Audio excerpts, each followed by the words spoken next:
আমাদের সামনে বক্তব্য রাখবেন আহবাবুল উফাদ ফাউন্ডেশনের সম্মানিত মহাসচিব হযরত মাওলানা হাফেজ আবু সাঈদ সাহেব।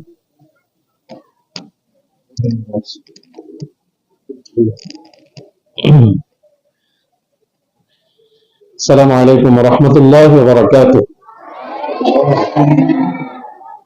বিসমিল্লাহির রহমানির রহিম। ইকতারাবা লিন-নাস হিসাবুহুম ওয়া হুম ফি গাফলাতিন মুআরিদুন। সাদাকাল্লাহু মাওলানাল আযীম।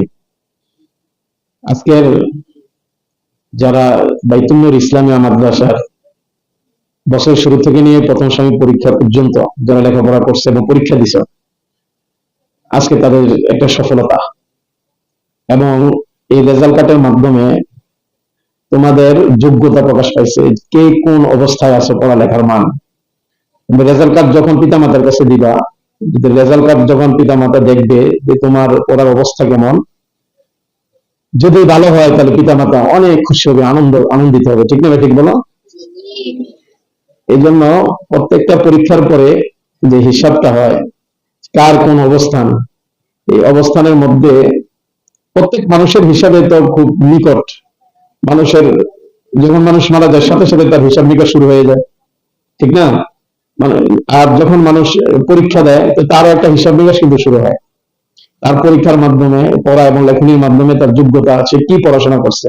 একই ছাদের নিচে একই ওস্তাদের কাছে একই পাতিলে খাওয়া দাওয়া, একই ফ্যানের নিচে পড়াশোনা, একই ভবনে পড়াশোনা। আমি এক, আরেকজন দুই, আরেকজন তিন, আরেকজন চার, আরেকজন পাঁচ, ঠিক না বেটি? আরেকজন ছয়, আরেকজন সর্বশেষে হবে। এটা কেন হয়? এটার কারণ হচ্ছে একটি ক্লাসের মধ্যে সব ধরনের ছাত্র থাকে, এই যে অনেক জ্ঞানী থাকে, মধ্যম অবস্থা থাকে, একদম গভীর অবস্থা থাকে।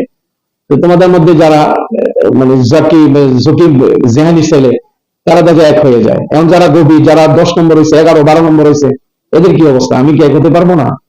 এরকম কোন নিষেধ আছে নাকি যে এক হওয়া যাবে না? নিষেধ আছে? নাই। এর জন্য কি দরকার?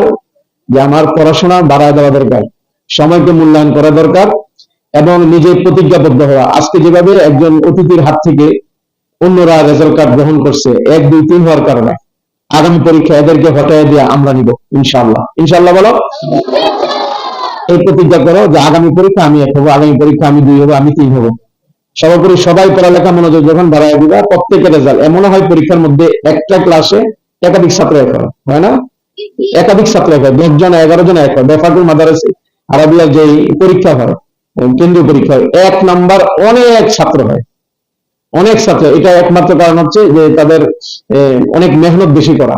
অনেক বেশি যদি মেহনত আমি করি, অনেক বেশি যদি আমি শ্রম দিই, ওস্তাদদের দিক নির্দেশনা মতো যদি আমি চলি, ইনশাআল্লাহ আমার রেজাল্ট ভালো আসবে। মনে থাকবে তো?